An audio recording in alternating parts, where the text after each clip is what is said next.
Jumpa lagi dalam pembahasan kompetensi pemrograman 0,0. Dalam video sebelumnya saya sampaikan sistem operasi komputer yang digunakan adalah Linux. Saya harap rekan-rekan berhasil menginstalnya. Dan bahasa pemrograman C. Dalam video ini dan beberapa video berikutnya saya mengajak rekan-rekan mengeksplorasi bahasa C sebelum menggunakannya untuk memprogram sumber daya komputer, yaitu memori, input-output, prosesor, dan komunikasi antar proses.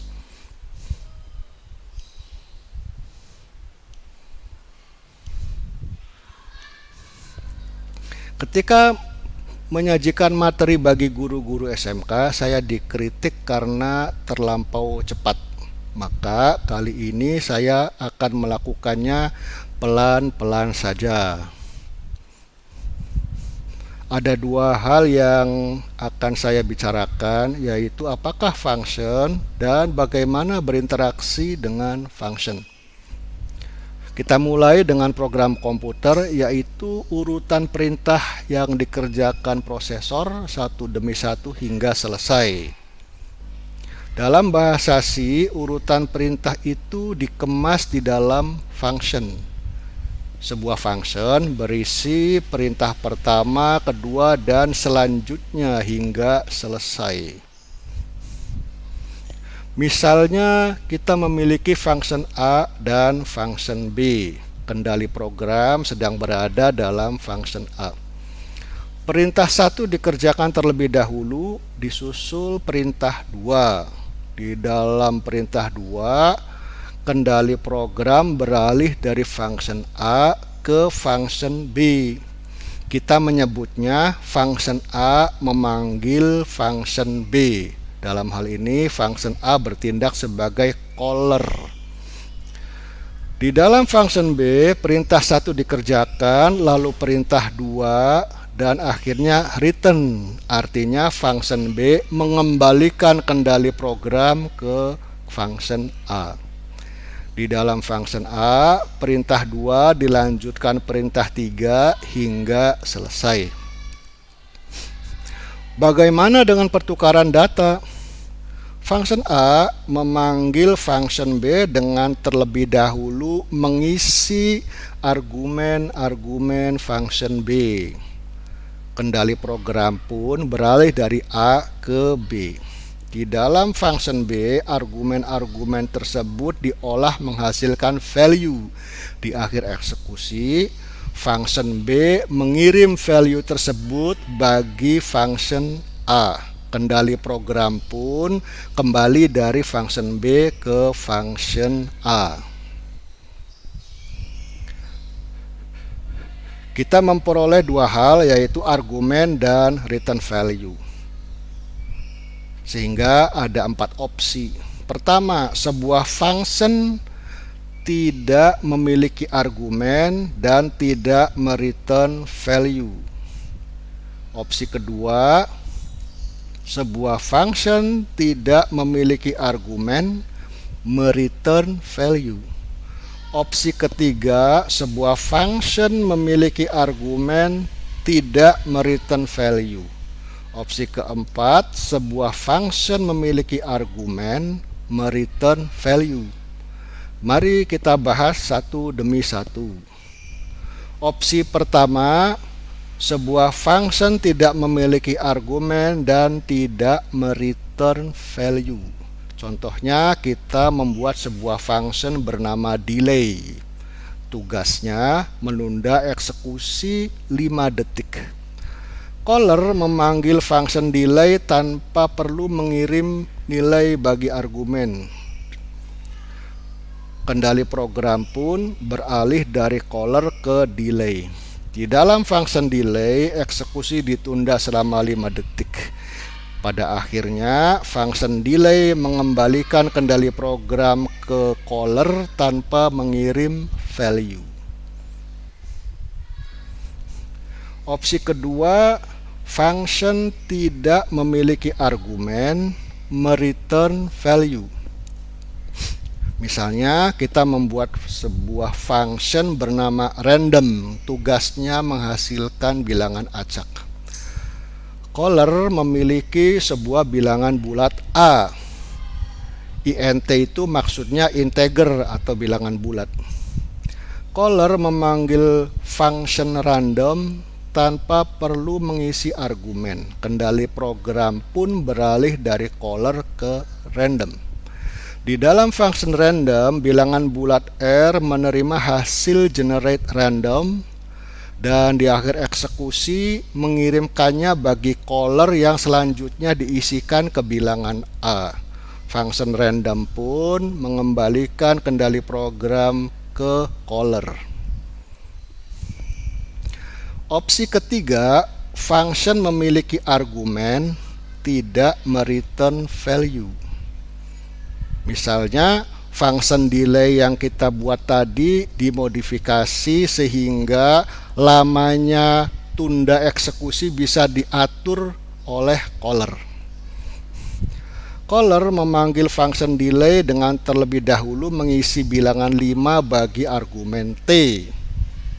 Lalu kendali program beralih dari caller ke function delay. Di dalam function delay, eksekusi ditunda selama T detik, dalam hal ini 5. Dan akhirnya function delay mengembalikan kendali program ke caller tanpa mengirim value. Kita lihat bahwa bagi function delay, T adalah argumen input. Opsi keempat, function memiliki argumen dan mereturn value. Misalnya kita membuat function bernama sum, tugasnya menjumlahkan 2 buah bilangan. Caller mempersiapkan bilangan bulat S yang kelak akan diisi hasil penjumlahan. Caller memanggil function sum dengan terlebih dahulu mengisi nilai 2 bagi argumen A dan 5 bagi argumen B. Kendali program pun beralih dari caller ke function sum. Di dalam function sum, sebuah bilangan bulat n menerima hasil penjumlahan A dan B. Di akhir eksekusi, function sum mengirim bilangan n tersebut bagi caller yang selanjutnya diisikan ke bilangan S. Function sum pun mengembalikan kendali program ke caller. Kita lihat bahwa A dan B adalah argumen input bagi function sum. Pertanyaannya, apakah argumen sebuah function hanya berlaku sebagai input? Bolehkah argumen dijadikan sebagai output? Nah, kita modifikasi function sum. Sekarang selain argumen A dan B, kita membuat argumen C sebagai output. Caller mempersiapkan 2 buah bilangan D dan S. D kelak akan diisi selisih, sedangkan S akan diisi hasil penjumlahan. Caller memanggil function sum dengan mengirimkan referensi D bagi argumen C, bilangan 2 bagi argumen A, dan bilangan 5 bagi argumen B. Kendali program pun beralih dari caller ke function sum. Di dalam function sum, bilangan bulat n menerima hasil penjumlahan A dan B.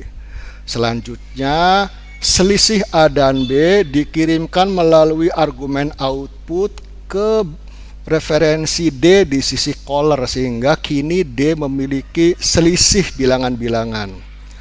Kembali ke function sum, di akhir eksekusi mengirim bilangan n bagi caller yang selanjutnya disalin ke bilangan S. Function sum pun pada akhirnya mengembalikan kendali program ke caller.